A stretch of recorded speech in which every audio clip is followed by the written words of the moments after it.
So that is Michael Sussman, a lawyer who was working for the Hillary Clinton campaign and may have been a prime mover in the Russia hoax. He is accused of lying to the FBI. He's on federal trial right now.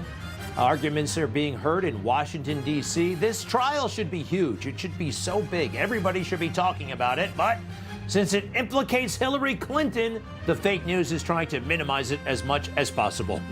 Congressman Devin Nunes, retired Congressman Devin Nunes. He is now the CEO of the Trump Media and Technology Group, Truth Social. Welcome back, Congressman. Great to see you. How are you?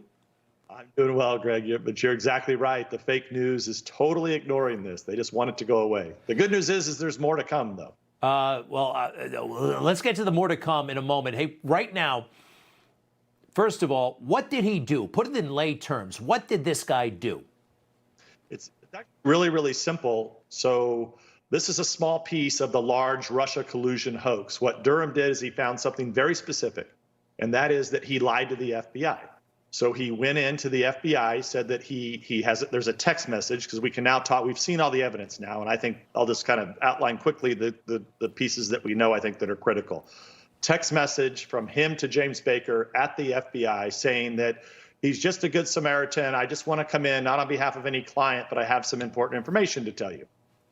Baker then says the same thing. That's exactly what happened. He came in, said he wasn't working for any client. Well, from our investigation way back in late 2017 in the Congress, we had Sussman under oath, and he actually said that he was working on behalf of a client when he went into the FBI to take the outlawing. So Durham had a really good position there, which is, look, either you lied to the Congress or you lied to the FBI. Which one was it? So that's what Sussman's on trial for. And I think the good thing in all of this has been that, there's been so much that's come out over the last couple of weeks. Looks like there's a lot more indictments to come from my perspective.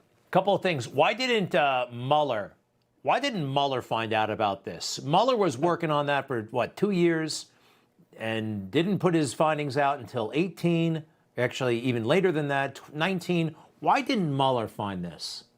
Well, Greg, because if you go out to not look for something, you're definitely not going to find it. And so Mueller was there as the cover-up, right? Remember, just take you back quickly to 2016. The whole thing's supposed to be an October surprise, kind of blows up in their face. Donald Trump becomes president. They then continue spying on him. They use what we now know, this Jaffe character with another firm that was actually literally spying on Trump in the White House. And then after that, you have Comey, who then, remember, he discloses his notes. He gets fired by Trump, discloses illegally leaks, I think, classified information at the time. That, of course, never got prosecuted either. But it started the special counsel. So the special counsel, you're exactly right when I say special counsel Mueller, that whole episode in U.S. history is one that should be looked at. I don't know if Durham actually is able to get there, but we do know this. We learned this week. There are FBI agents that we found out who they are this week, that they were definitely involved in the Mueller probe. So all of these guys were in on it. DOJ, the dirty cops at the FBI, the Clinton campaign, the DNC, and most importantly, the fake news media. So you said there's more to come. I hope there is. We know there are more people involved. Durham has been taking a long time. What is to come? Well, look, I think you have to give Durham credit. He hasn't leaked, and he has to take a long time because, look, you think that Merrick Garland, the current attorney general, or the Biden administration is going to cooperate? I mean, look, I went through that whole list of people that were involved in this. Sorry, I forgot one of the largest ones. The Obama and Biden administration were involved in this. They were briefed on this all through 2016 and knew damn well it was a Hillary Clinton dirty trick.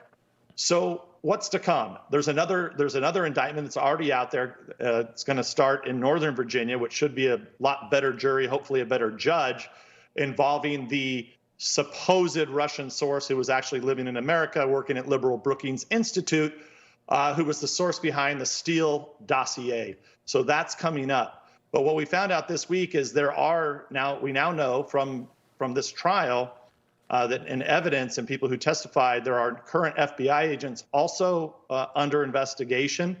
And then look, this guy who did the spying on behalf of the Clinton campaign and the DNC that is involved in the Sussman trial, this guy named Jaffe.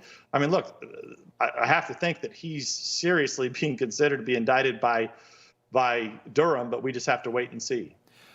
Can't wait. Can't wait. You're right. It's long, but it's worth it. It's worth the wait, actually. I'm enjoying it very much. Devin Nunes, former congressman, now the CEO of Trump Media and Technology Group. Truth Social. We see Trump is truthing like crazy. It's really hot. Thank you very much. Thanks, Greg. All right.